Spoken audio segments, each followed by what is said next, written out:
네, 2010년에 19살에 전맹 시각장애인이 서울대학교 피아노과에 합격하는 일이 있었습니다. 전맹이라는 것은 빛도 어둠도 전혀 구분할 수 없는 완전히 시력이 없는, 앞을 보지 못하는 그런 상태인데요. 이 전맹 시각장애인이 서울대 피아노과에 합격한 것은 그때가 처음이었어요. 그래서 이제 그 당시 언론에서 굉장히 이 일들을 많이 다루었습니다. 그래서 기사로 인터뷰가 보도되기도 하고 또 방송 프로그램에 이 친구가 출연을 하기도 했습니다. 이슈가 되었던 그런 일이었는데요.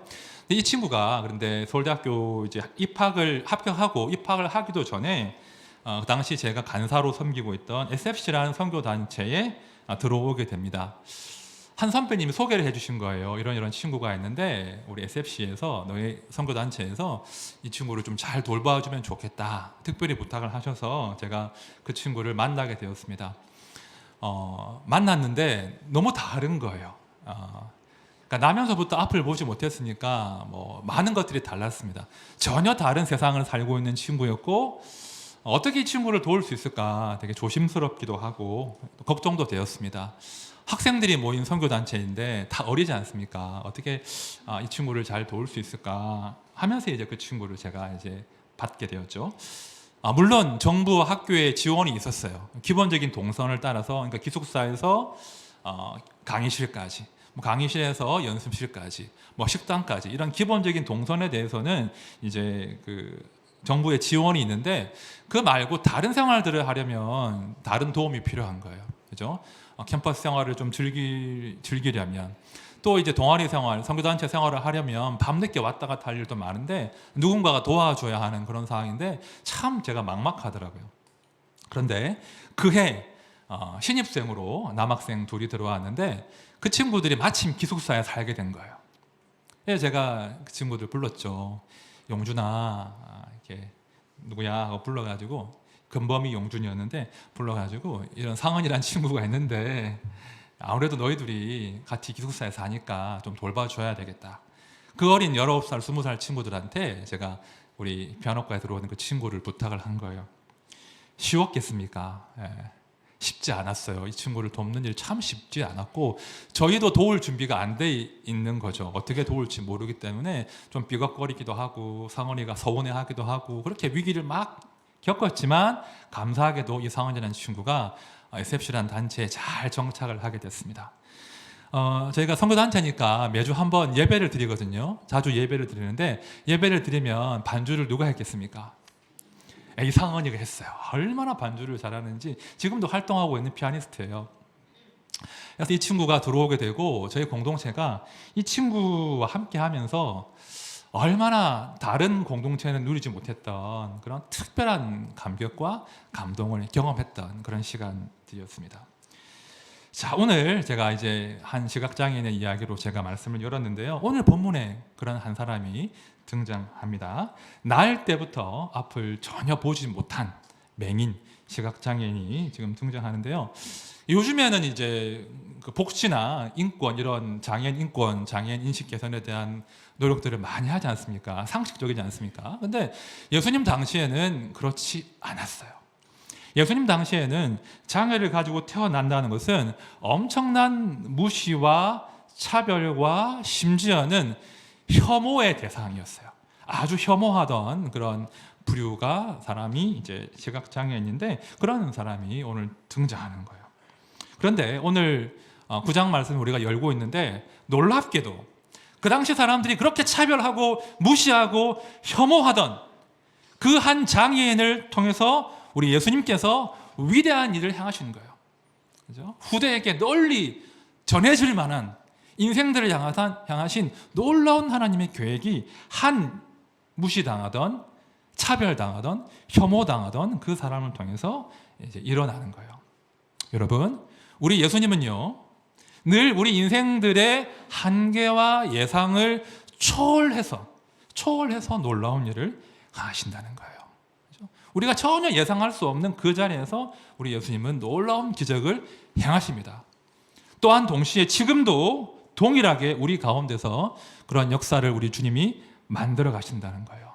성도는 그런 걸 기대하는 사람이에요. 우리가 기대할 수 없는 상황 가운데서 어떻게 하나님께서 일하시는가, 그런 기대를 안고 사는 사람들이 성도인 것이죠. 오늘 함께 이 은혜를 나누어 보겠습니다. 자, 본문 1절 말씀 제가 다시 보겠습니다. 예수께서 길 가실 때에 날 때부터 맹인된 사람을 보신지라. 자, 날 때부터 맹인된 사람을 길 가다가 우연히 스쳐 지나갈 수도 있는데 보시게 됩니다. 여러분, 이 1절을 그냥 지나치기 쉬운데요, 이 1절은 굉장히 우리 인생을 향하신 하나님의 관심이 어떠한 것인지를 보여주는 그런 대목입니다. 여러분, 이 요한복음 9장의 이 놀라운 기적의 시작이 무엇입니까? 이 인생이 변화되는 그 기적의 시작이 뭐죠? 예수님께서 길 가다가 그 사람을 보신지라. 예수님이 그 사람을 보신 것으로 기적이 시작되는 거예요. 아니, 예수님께서 그 사람을 보신 것 자체가 일단 기적인 거예요. 그렇죠? 그 사람을 주목하시자 기적이 시작된 겁니다. 저는 가끔 그런 생각을 합니다. 제가 목사지만 젊은 시절, 때로는 지금도 되게 의심이 많았어요. 되게 의심도 많았고 하나님께 맺힌 게 많아가지고 잘 따지고 그랬는데, 한 번씩 하나님이 나 같은 거 지금 뭐 관심이나 있으실까? 나 같은 거 보시기나 할까? 이렇게 사람이 많은데 바쁘실 텐데 뭐 나 같은 거 관심이나 있겠어? 마음대로 살아야지. 이럴 때가 참 많았거든요. 어떨 때 이런 마음이 생기냐면, 이제 내가 신앙이 다운될 때, 그죠?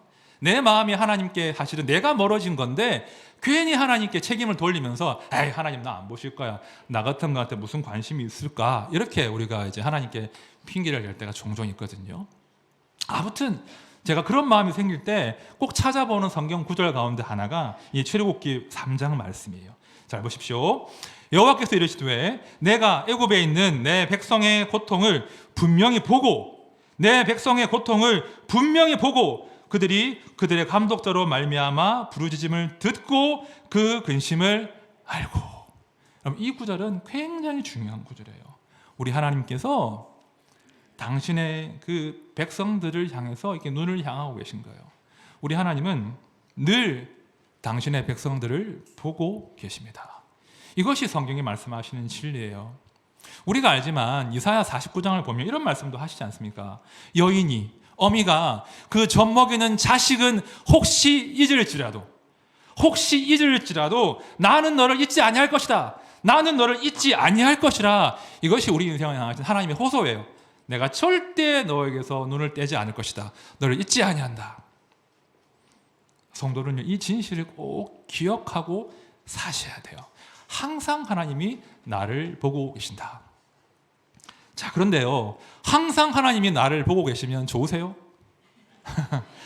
항상 하나님이 나를 보고 계신다, 굉장히 부담스러워집니다. 현대인들이 사실은 이 진리를 수용하기를 거부해요. 하나님이 왜 나를 보고 계셔야 돼? 왜 나를 감시하셔야 돼? 우리가 하나님의 눈을 피해야지, 그죠? 하나님이 나를 안 보셔야지 내가 내 마음대로 자유를 누리잖아요.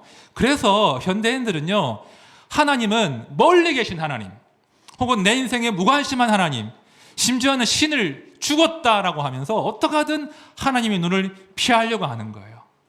그것이 현대인들의 습성이죠. 그러나 여러분, 잘 기억하십시오.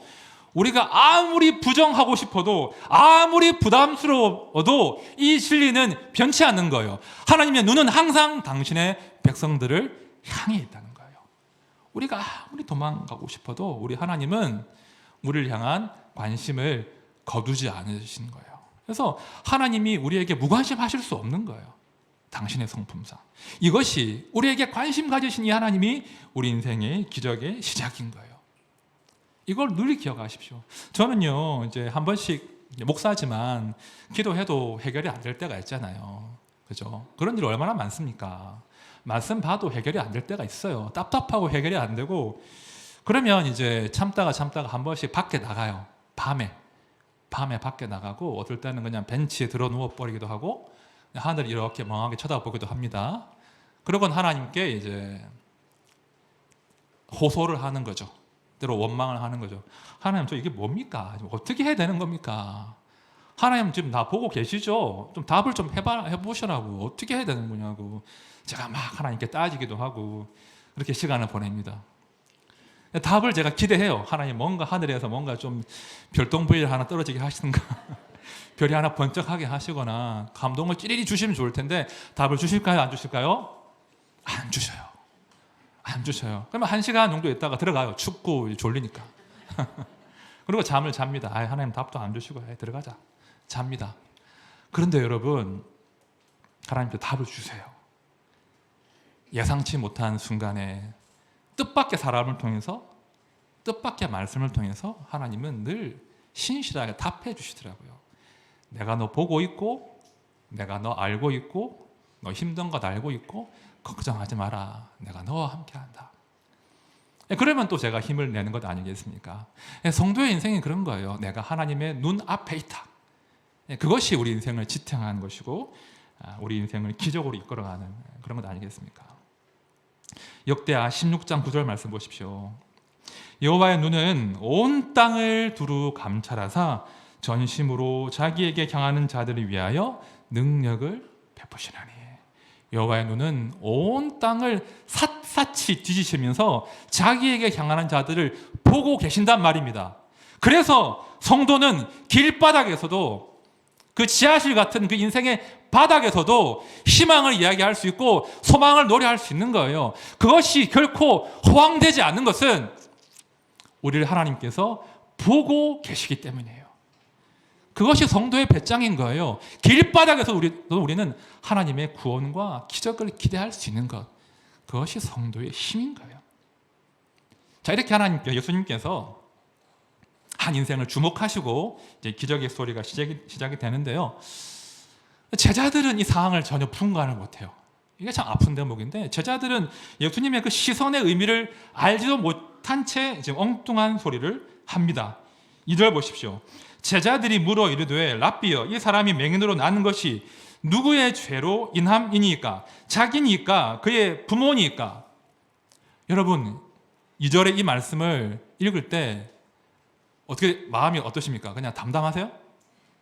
열받는 이야기인 거예요.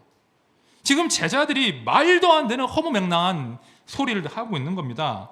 여러분, 지금 이 이야기를 그 길가에 앉아있던 그 맹인이 들었을까요? 안 들었을까요?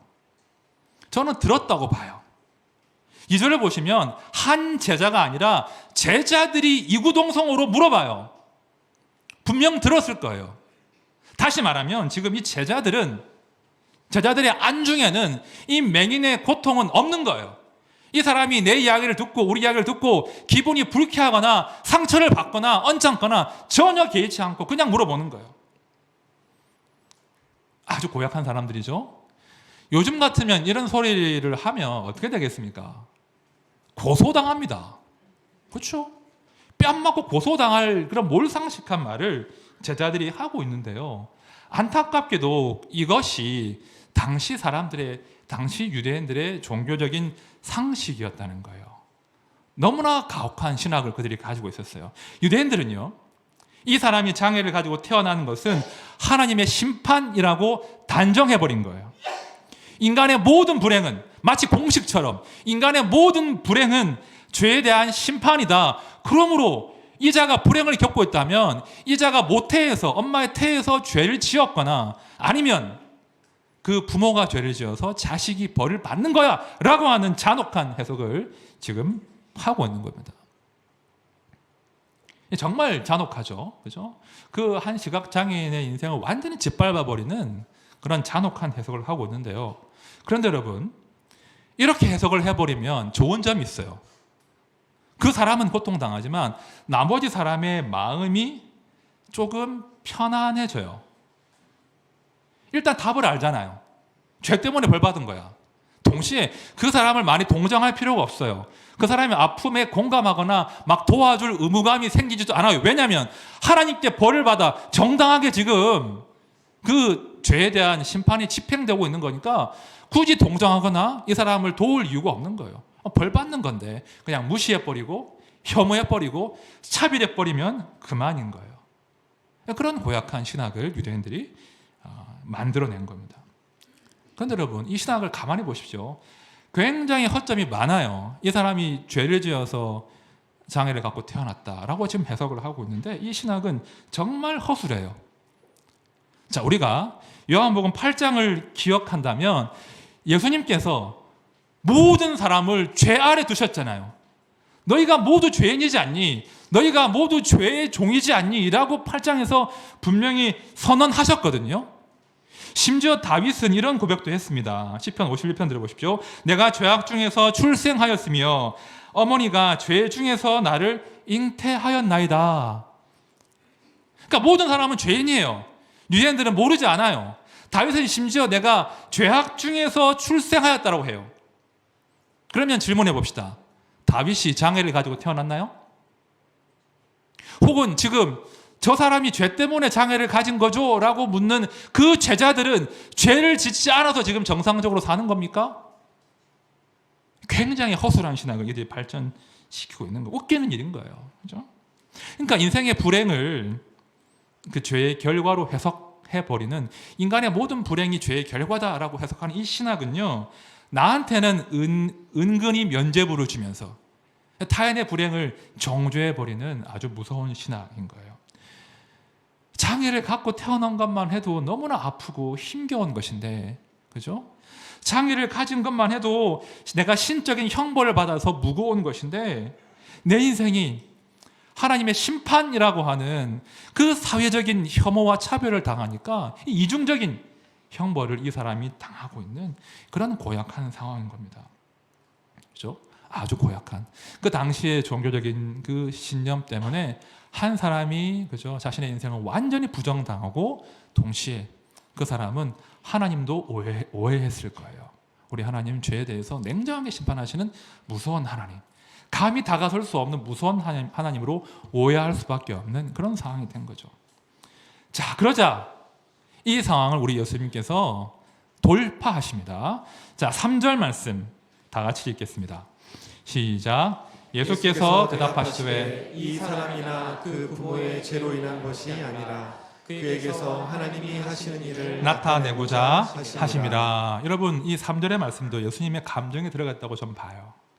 그냥 담담하게 하시는 말씀이 아니라 조금은 흥분해서, 조금은 격앙된 톤으로 그 몹쓸 신학에 대해서 지금 정면으로 반박하시는 거예요.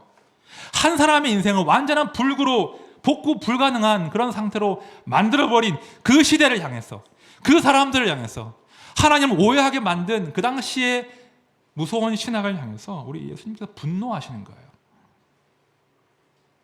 좀 더 구체적으로 제가 한번 예수님께서 말씀하신 그 진리들을 한번 검토를 해보겠습니다. 자, 첫 번째는요, 말씀하신 대로 이 맹인의 이 한 시각장애인의 불행은 결코 이 사람이나 그 부모의 죄 때문이 아님을 명백히 지금 선언해 주시는 거예요. 여러분, 물론 우리가 죄 때문에, 정말 명백하게 죄 때문에 고난당하는 경우도 있어요. 5장에서 그 치유받은 그 사람이 있잖아요. 예수님이 다 치료하신 다음에 그 베데스다에서 가서 다시는 죄 범하지 말라고 하잖아요. 그죠? 아마도 그 사람은 죄와 연관이 있는 질병이었을 거예요. 그런데 모든 질병과 모든 불행이 죄의 결과다, 이런 공식은 없다는 거예요. 최소한 이 요한복음 9장에서 이 시각장애인이 당하고 있는 이 고통은 죄의 결과가 아니다라고 지금 예수님께서 단언하고 있습니다. 자, 그런데 이 3절의 답을 보면 조금 이제 덜 풀리는 의문이 있어요. 알겠습니다. 그러면 이 죄 때문에 이런 고통을 당하는 게 아닌 거 알겠는데, 그러면 왜 이 사람이 장애를 가지고 태어난 겁니까? 그 질문의 답은 여전히 알 수 없다는 거죠. 본문을 보시면 예수님이 답을 주시지 않아요. 궁금하지 않으십니까? 왜 이 사람이 장애를 갖고 태어났는지 궁금하지 않으세요? 사실요, 우리 인생들이 이런 걸 굉장히 궁금해합니다. 나에게 닥친, 혹은 내가 아는 어떤 집사님, 권사님, 그 가정에 닥친 정말 이유를 알 수 없는, 설명할 수 없는 불행에 대해서 이유를 알고 싶어요. 왜 그럴까? 왜 이런 일이 생겼을까? 그런데요, 여러분, 예수님은 안타깝게도 아쉽지만 답을 주시지 않아요. 절대 답을 주시지 않아요. 여러분, 잘 들어보십시오. 저는 이것이 말입니다, 기독교가 인생의 불행에 대해서 정직하게 내어놓을 수 있는 최선의 답이라고 믿습니다. 너무 시시하십니까? 어쩔 수 없어요. 이것이, 그죠? 이것이 답을 알 수 없구나. 지금은 내가 알려줄 수 없다라고 하시는 이 예수님의 답변이 저는 참으로 정직한 진리이고 기독교의 복음의 핵심이라고 봐요. 여러분, 삶들 잘 보십시오. 우리 예수님의 관심은 원인 분석이 아니에요. 우리 주님의 관심은 신학적인 논쟁도 아니에요. 그런 신학적인 논쟁을 집어치우라고 하십니다. 그리고 너희들의 차별과 혐오의 시선도 집어치우라고 하십니다. 대신 어떻게 하십니까? 그 사람 보라고. 그 인생 좀 쳐다보라고. 그 인생이 결코 너희가 무시할 만한 인생이 아니라 그 사람을 통해서 하나님이 하시는 일이 있을 거라고, 있다고 지금 말씀하시는 거예요. 그럼 이것이 인생의 불행에 대한 기독교의 대안이에요.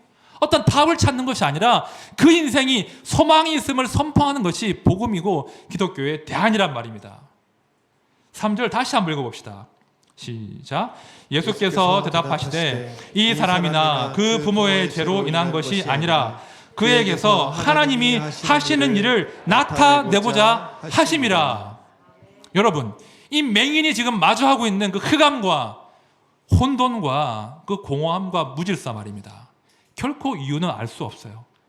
그러나 그 혼돈이, 그 무질서와 흑암이 바로 그 지점이 우리 주님께서 새로운 창조를 시작하시는 그런 지점이란 말입니다.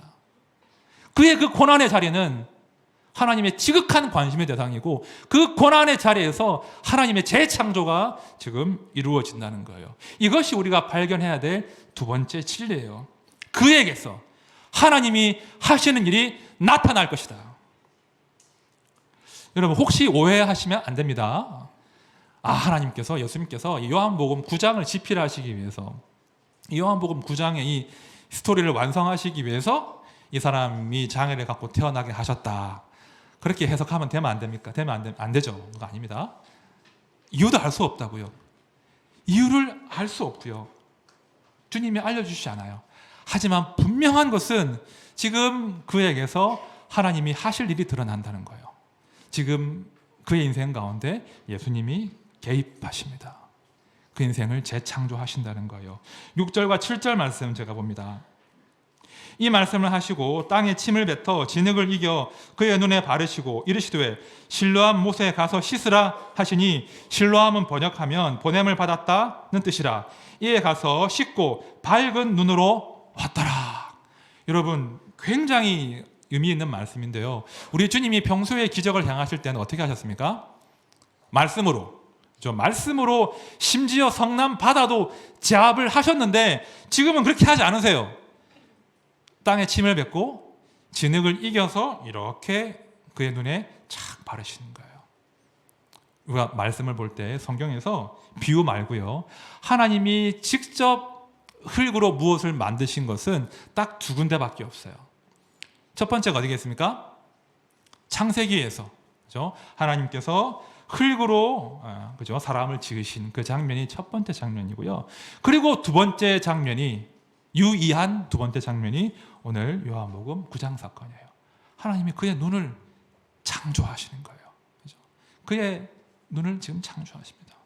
태초에 흙으로 사람을 창조하시던 그 하나님께서 그 솜씨 그대로, 그 사람 그대로 이 땅에 육신으로 오셔서 진흙을 이겨서 그의 눈에 발라서 그의 눈을 뜨게 하시는 거예요. 세상을 보게 하시는 거예요. 눈을 떠서 다시 하나님을 보게 하신단 말입니다. 여러분, 우리 주님께서 이 땅에 오신 이유가 무엇이겠습니까? 우리 주님의 오심과 이 땅을 사는 우리의 삶이 무슨 상관이 있습니까? 그저 나중에 우리를 천국으로 인도하시는 분 정도입니까? 그렇지 않아요. 자, 이 일이 벌어진 날이 안식일인데요. 안식일인데 도무지 안식을 누리지 못한 한 인생을 안식하게 해주시잖아요. 그가 세상을 보지 못하였는데, 그가 하나님 주님을 보지 못하였는데 그에게 안식을 주시고 그의 눈을 뜨게 하시고 그가 세상을 보고 하나님을 보게 해주시잖아요. 예수를 보고 알게 해주시잖아요. 이게, 이 목적을 위해서 우리 주님께서 이 땅에 오신 거예요. 우리의 눈을 새롭게 창조하시고 이제 좀 새롭게 보라고, 이제 나를 알아보라고, 나를 아는 자가 되라고 우리 주님께서 이 땅에 오신 것입니다. 이제 한 번씩 제가 이제 제 어린 시절의 이야기, 살아온 이야기를 하는데, 이제 저는 이제 청년 때까지 이런 문제로 씨름을 많이 했어요. 지금은 다 해결됐지만 제가 경험한 그 인생의 불행에 대해서 생각하면 생각할수록 괘씸한 거예요. 생각하면 생각할수록 왜 이런 불행을 내가 경험해야 되나, 왜 이런 고생을 해야 되나. 그래서 제가 철학을 공부하면서, 신학을 공부하면서 인생의 불행이나 고통에 대한 공부를 꽤 많이 했어요. 책도 많이 읽어보고, 왜 인생에 이런 불행한 일이 닥치는 걸까, 왜 이런 답 없는 일들이 인생 가운데 생기는 걸까, 그런 탐구들을 되게 많이 했는데요, 제가 아무리 공부를 해봐도 답을 모르겠더라고요. 아무리 제가 공부를 하고 책을 읽어도 그 각 개인의 그 인생에 닥친 그 불행에 대한 답을 정확하게 찾을 수가 없더라고요. 그런데 말입니다, 제가 그렇게 주님께 질문을 던지고 답을 찾아가는 그 과정이 말입니다, 때로 아프고, 때로 서럽고, 때로 화가 나고 분노가 치밀어 오르고 고통스럽지만 말입니다, 그 과정에서 제가 예수님을 더 알게 됐어요. 그건 분명해요. 너무나 화가 나고 너무나 억울하지만 그 주님을 알아가는 그 과정이었단 말입니다. 하나님께서 네 인생 결코 무가치하지 않아. 네 인생 결코 혼자 다 책임져야 되는 그런 외로운 인생 아니야. 네 인생을 내가 소중하게 여길 것이고 너 뭔가 할 일이 있어. 이 진리를 제가 그 모든 여정 가운데서 많이 발견하게 되었습니다. 내가 왜 살아야 되는지 그 이유를 알려주시더라고요. 여러분, 우리가 다 알지만 욥기가 엄청 길잖아요. 욥기가 엄청 길거든요. 욥이 엄청 물어봐요. 내가 왜 이런 고난을 당해야 되는지 자꾸 물어보고, 친구들은 엉뚱한 답을 하고 열받게 하고, 욥은 그거 아니라고 그러고 막 답을 막 찾아가요. 욥이 답을 찾습니까, 못 찾습니까? 답을 못 찾아요. 욥은 마지막까지 자기 인생의 고난에 대한, 아픔에 대한, 상실에 대한, 죽음에 대한 답을 얻지 못해요. 하지만 그가 그 모든 여정 가운데 하나님을 알게 되잖아요. 하나님을 보지 않습니까?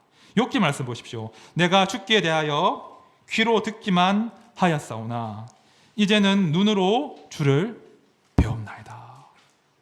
그렇죠? 그가 진짜 알고 싶어서 몸부림쳤는데 알지 못했는데, 고난의 이유는, 그 답은 찾지 못했는데 하나님을 더 깊이 알아간 거예요. 이제 내가 주를 봅니다. 주를 눈으로 봅니다. 그런 위대한 고백이 고난 끝에 이어진 것이죠. 여러분 아십니까? 우리 성도들은요, 이미 하나님의 기적을 경험한 사람들이에요. 이미 우리가 새로운 눈으로 창조된 사람들 아닙니까? 눈뜬 사람들 아닙니까? 하나님을 알아보잖아요. 예수를 알아보잖아요. 예수를 믿게 되었잖아요. 그것이 기적인 거예요. 한 번씩 그런 상상해요. 와, 내가 어떻게 예수를 믿게 되었을까?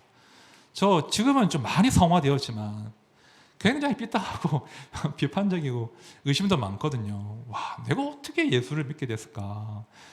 같이 철학과에 들어왔던 친구들이 많지 않겠습니까? 목사 아들도 있고, 목사가 되겠다고 온 친구도 있고, 예수를 잘 믿는 친구들이 많은데 절반 정도는 예수를 떠났어요. 절반 정도는 예수님 안 계신가 없다 하고 떠나더라고요. 근데 저는 예수를 믿고 있잖아요. 예수를 더 알게 됐잖아요. 제가 잘나가지고 제가 지혜가 더 좋아서 제가 예수를 알게 된 것입니까? 제가 예수를 보는 눈이 열린 것입니까? 아니잖아요. 기적인 거예요. 예수께서 내 눈을 새롭게 창조해 주시고 눈을 뜨게 하시고 예수를 보게 하신 겁니다. 이것이 최고의 기적이에요. 자, 요한복음 9장 37, 38절 말씀 들어보십시오.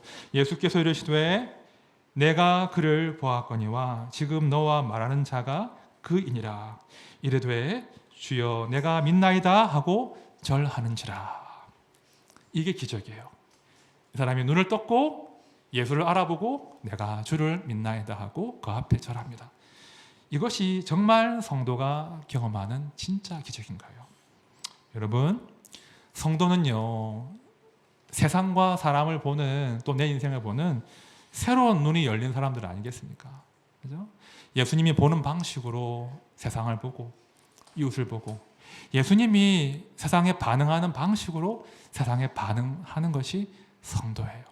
그게 성도의 다름이에요. 제가 앞서 소개한 그 친구, 우리 피아노과 입학한 그 친구 이야기 좀 더 해볼게요. 이 친구를 제가 1년 반 정도 같이 이제 공동체 생활을 했는데 이 친구가 2학년 때 제가 이제 유학을 가게 됐어요. 선교단체 간사를 그만두고 유학을 가게 됐고, 그럼 이제 친구들이 이제 이 친구를 돌봐야 되잖아요. 그래서 걱정이 되는 거예요. 과연 잘 돌볼 수 있겠나. 다들 바쁘고 누구는 군대도 갈 거고 이 친구를 과연 잘 돌볼 수 있을까 걱정을 하고 제가 미국을 갔는데요. 나중에 보니까 이 친구를 잘 돌봤더라고요. 그 어린 학생들이 이 친구를 잘 돌봐 주었어요. 그리고 한 친구는 이 상원회를 위해서 자기 졸업을 1년 연기를 했더라고요. 자기 졸업을 1년 연기를 하고 이제 이 친구를 돌봐주고 같이 졸업을 했더라고요. 제가 나중에 그 친구, 제가 너무 아끼는 후배거든요. 아끼는 후배인데 전화를 해서 그 소식을 듣고 너무 고마운 거예요. 눈물 나게. 용준아, 잘했다. 정말 잘했다. 정말 잘했다. 제가 축복해 줬어요. 그 친구 지금 신학교 마치고 이제 목사가 될 준비를 하고 있습니다. 참 어린 후배지만, 어린 제자지만 너무나 기특하고, 제가 그 친구들의 모습을 보면서 와, 우리 예수 믿는 공동체가 어떤 모습이어야 될지를 제가 많이 배우고 깨달았어요. 제가 한 게 아니라 그 친구들이 다 한 거거든요. 여러분, 우리가 예수를 믿는다는 것은요, 이렇게 점잖게 옷 차려입고 교회에 와서 예배 드리고 그런 것만이 전부가 아니에요. 우리가 예수를 믿는다는 것은요, 새로운 눈이 생기는 거예요. 내 인생을 바라보고 이웃을 바라보는 새로운 눈, 좀 다르게 반응하는, 다르게 기대하는, 소망을 품는 그런 새로운 눈이 생기는 것이 예수 믿는 겁니다. 여러분, 우리 공동체는요, 참 이런저런 아픔을 가진 분들이 많으세요. 어떤 분은 갑자기 직장을 잃어버린 분도 계세요. 그렇죠? 가정을 돌봐야 되는데 갑자기 직장을 잃어버린 분이 계십니다. 어떤 분은 아이가 많이 아파요. 아이가 많이 아프고 어떻게 이 아이가 살아가야 될지에 대한 아픔 가운데 계신 분도 우리 안에 많이 계십니다. 어떤 분은 사업이 실패해서 사업 실패 이후에 그 부채를 해결하기 위해서 피가 마르는 분도 계십니다. 어떤 분들은 연로하신 부모님을, 친정 부모님 모시기 위해서 자기 인생 다 포기한 분도 계십니다. 어떤 분들은 암으로 오랜 세월 투병하는 분도 계십니다. 언제 이 암이 재발할까, 언제 다시 아플까, 검사를 받을 때마다 초조할 수밖에 없겠죠. 그런 아픔 가운데 계신 분들이 공동체에는 항상 많아요. 제가 이렇게 보면 이유를 잘 모르겠어요. 이유를 정말 모르겠어요. 왜 내가 아니고 저분이 아파야 되는지, 왜 내가 아니고 저분이 실패해야 되는지 저는 이유를 잘 모르겠어요. 저는 건강하고 저는 잘 살고 있는데 제가 뭐 특별히 더 잘나서 죄를 안 지어서 잘 사는 거 아니거든요. 왜 저 착한 저 집사님이, 저 권사님이 아파야 되는지, 고통당해야 되는지 저는 잘 모르겠어요. 여러분 아십니까?